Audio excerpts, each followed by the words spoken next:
John's Big Mishaps by me.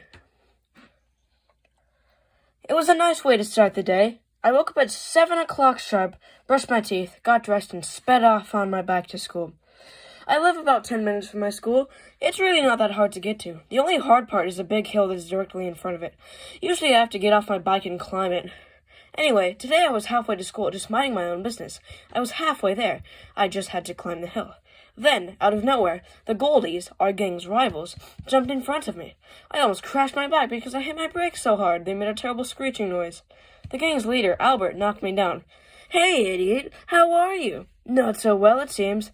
I was speechless. Literally. They all started punching me and kicking me. "Ow! Cut it off! Ah!" They didn't stop. They kept kicking and shoving me. I could see red coming from my body and forehead. They left after they heard a car coming. I was lying on the ground for at least 10 minutes, whimpering and trying to stop the blood. I was in so much pain I'd never felt like this before. I had a truck pull up beside me and the door opened. "Geez, John, what the hell happened to you?" It was Steve, my grandpa. I was so grateful he was here. "The Goldies injured me pretty badly." He had a shocked but stern expression on his face. "Well, you and your bike are in no condition to go to school. I'll take you home to rest." So, he picked me up and threw me in the back of his truck.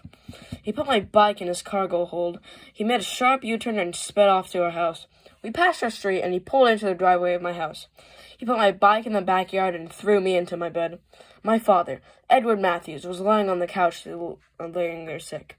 He had stage 2 cancer. It was slowly getting worse, and sometimes Grandpa and I had to take him to the hospital for him to get chemotherapy. It made him a little better sometimes, but other times he was in so much pain. My mom? I don't really have a mom. My mom is dead. She committed suicide when I was 4. Today, my dad was asleep, so Grandpa didn't bother him at all. My grandpa gave me some water, a snack, and turned on the TV to my favorite show. He left after that. I had rested in bed for hours. I was feeling better and I had to go do something. So I got up out of bed, dried off my scalp and body, grabbed my key, and sped off to my gang's house. Yeah, my gang. The Biggies has their own house. It's not really their own house, but they claimed it, so I guess it kind of is theirs.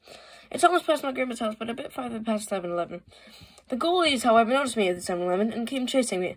I knew this would happen. That's why I brought my grandfather's switchblade. They tackled me down, but I stabbed one of the members. A tall white kid, I don't know his name. He screamed, and I pulled it out, and I sped through the sidewalk, trying to get as fast away as I could. There were cars honking at me, but finally I reached the house. We call it the Bigg. When I got there, the entire gang was there chatting. There was Richard, the clumsy one, who liked to joke and rob stores for fun. Then there's Alex, the smart one. He's good at figuring out escape routes, what to do in emergency. You know, the nerdy stuff. Then there's Gordon. We all call him Big G because he's the biggest muscles you've ever seen. He's tough and heavy. He can lift me and Richard's smallest ones at the same time. By the way, Richard is 15, Alex is 16, and Gordon is 18. Then there is James. James is 17, but he would much rather be in school than be in a gang. He just does it for protection against the Goldies and other rivals. I don't blame him. He has a good point. And finally, there's Henry. Henry is 16 and addicted to cigarettes. He's the only one in our gang who smokes. He's what you call a chain smoker. Lights up another cigarette from the flame of the first cigarette. Pretty disgusting, but he's chill other than that. I came in the door and they looked at me. Richard said, "Hey, John, how are you?" I replied, "Well, not well. I just killed a Goldie." They all stared at me in horror. James was the most shocked. He had been badly hurt by the Goldies once, even worse than I have. He doesn't like people revealing it, so I won't go into detail, but let's say that he has a big long scar across his chest. Before one of them could reply, Albert burst in the door. "Johnny, you killed my friend Jock. You know what this means?" He pulled out a gun and pointed at me. I raised my hands, but Big G was right behind me. He tackled Albert, grabbed the gun, and slid it towards us. He yelled, "Call the cops!" James grabbed his phone and called 911.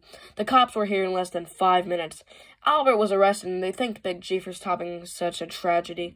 What we didn't know at the time was that the rest of the gang members were in the back of the house. They'd broken in before the cops came. We noticed them when I turned around. "Oh, fuck! The Goldies!" They started chasing us, and we all burst out of the door, trampling each other, trying to get into our gang's van. We backed out, hit the back of a car, and sped off the street. They were in their little Toyota chasing us. One of them was trying to shoot our van. Big G was driving the van, and the rest of us were in the back. They aimed, and they fired, but they missed. They then shot at the back door, which completely missed us, but hit the van's window, completely mesmerizing Gordon. But then they hit one of the van's tires. We could hear the loud pop. We didn't start to slow down. No, it was worse. Gordon couldn't control the van. We were swerving all over the road. Gordon was on the wrong lane. We were all screaming, but then the van hit the curb. You think that would be normal, right? Well, the van hit the curb with a horrible scraping and a terrible bash. The van got lifted up 10 feet into the air. Ah! We were all screaming and thought we were going to die. The van landed upside down. It was scraping against the concrete, and we thought it was over. But it cut through the sidewalk into the parking lot and crashed into the local pharmacy. We could hear customers scream and splatters from people who couldn't move out of the way in time. I saw blood everywhere. I had to get out. When I got out first, I was petrified. I'd gotten out when it was still moving, so I landed in a pile of pill bottles. It hurt. Then Henry got out, Richard, Gordon, and Alex. We got out of the store, and then we were waiting for James to come out. But he never did. We were outside the store, so we were pretty worried. Just then, the van caught fire inside the pharmacy. We were all shocked. The fire spread from the van to inside the store, and the entire store burst into flames. Gordon tried to go in to save James. We heard a horrible screech. It was James. He was still in the van. He was screaming bloody murder, and we couldn't do anything. Then something happened that none of us expected. The van exploded, launching us 20 feet from the scene. Pieces of rubble hit all of us, and we were badly hurt from the explosion. Gordon had the exhaust pipe of the van hit him. We were all lying there in pain when the goalies passed us. John, your grandpappy's next. They broke across the lane and sped off in the opposite direction towards his house. My heart sank. I had already lost James, and my dad was in critical condition. I couldn't have my grandpa die. I got up with all my strength I had left and went in the middle of the road. I felt like I was going to faint, but I didn't care. God damn it, Johnny, get out of the road, Gordon was yelling at me. But I wouldn't budge. A car was right in front of me, but it hit the brakes just in time. I got in the passenger seat. What the hell are you doing, kid? The man looked at me. Take me to my house. I live at 69420 Rusty Boulevard Street. Please, it's an emergency, I yelled. If you think I'm going to take you there, I pulled out my switchblade and put it in front of his throat. Take me there, right now. He took a quick U-turn and sped off to my grandfather's house. He slammed the car into the driveway and kicked me out. I limped to his door. My leg was really hurting. I knocked and he answered. Hey, John. Whoa, you aren't looking so good. Grandpa, my leg is hurt badly. I think I may have broken it. What happened? That's not important. Just please take me there fast. He threw me in the back of his truck and we sped off to the hospital. When we left his street, I could see the gang pull up to his house and bust down the door. It took a few minutes, but we got there. Grandpa and I walked in and we checked into the waiting room. The doctor came in and asked me a few questions, where I'd been, what I did, stuff like that. And I told him the truth. I was in a van that crashed and then exploded. He was shocked, but he wanted to take an x-ray to confirm that I had a broken leg. Sure enough, my leg was broken in 2 spots. They checked me into a room and Grandpa stayed with me for a couple hours. Then, some members of the Biggies came in. There was Henry, Alex, and Richard. Gordon was nowhere to be seen. Where's Gordon, is the first thing asked. He's also somewhere here in the hospital. The exhaust pipe broke some of his ribs and his jaw, Henry said. Seriously, I thought it hit his stomach. It did, but it launched back into his face. I was horrified. No, not Big G. I can handle James, but not Big G. He's in critical condition. Hopefully he'll be fine. Anyway, I can see you've broken your leg. I'm sorry to hear that, said Richard. I wish I could go see Big G. You guys know where he is? I said. Yes, we do. We were just about to go to him. We can carry you, said Henry. Alex gave him a weird look. So Henry and Alex lifted me up and took me to Big G's room. He looked terrible. There was blood all over his jaw and chest. The nurses hadn't cleaned him up yet. Big G? Are you all right? I asked. Meh. Missa. He didn't really look fine, and he couldn't really talk, but I didn't want to worry him. We should get him cleaned up, I said. So me, Henry, Richard, and Alex started to clean up the blood. Thank God. He couldn't really talk, and we felt bad for him. Grandpa told them to take me back to my room. So they carried me back to my room and put me in the bed. My leg had to heal. I probably had to stay in the hospital for a week. Just then, my dad came in. Edward, the hell are you doing here? You need to stay home. You have cancer. Grandpa said. I'll be fine. I had to check up on my son, Dad. Dad said. How are you, John? I heard you were in a car accident. What happened with that? Well, Dad, my gang's rivals were chasing us, trying to kill us. They shot our tires. They shot out our tires, tipped us over, and we crashed into the pharmacy. Well, maybe you need to stop hanging out with them. No way, I have protection from them. They are cool. Well, do what you must, but I suggest you take the smart way out. Dad left and headed for home. Fast forward a week and I was all better and ready to go home. Grandpa took me home and I was up to rest. I was watching the news when I saw that Albert, the Goldies leader, had been found not guilty. I hoped this meant that the rivalry between us Biggies and the Goldies would die down. My dad got up to go to the bathroom, but then I heard a loud thud. I looked and he was lying there on the floor. Dad, are you okay? He didn't reply. Dad? I shook him. He didn't respond. I called 911. Help! Help! My dad is on the floor and he won't respond. Please come right away. The cops got here fast. I was shaking. They tried chest compressions. They tried everything, but he wouldn't wake up. He was dead. I couldn't believe it. My own father had passed. After the cops left with the body, I called my grandpa. I told him what had happened.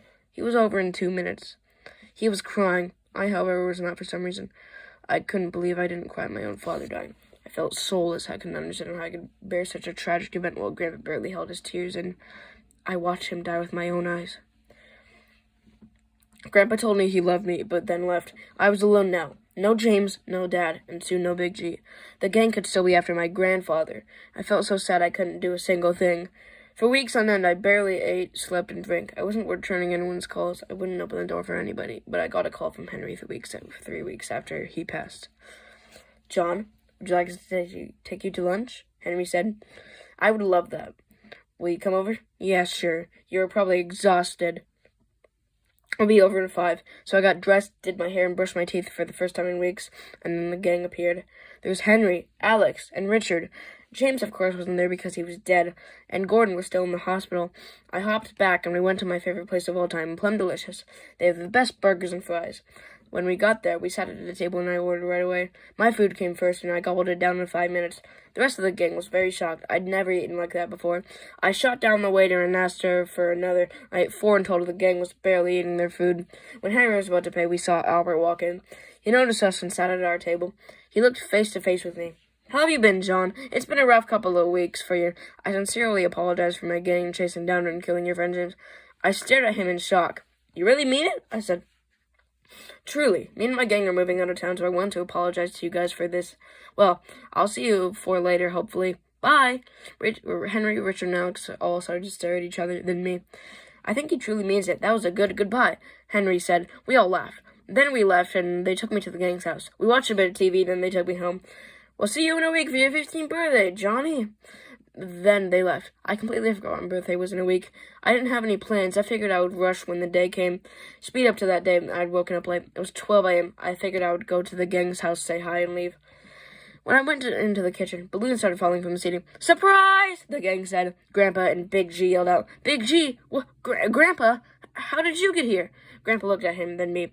We convinced the nurses at the hospital. He's doing better now, but he still has a bit of trouble talking. There was a cake and presents on the table.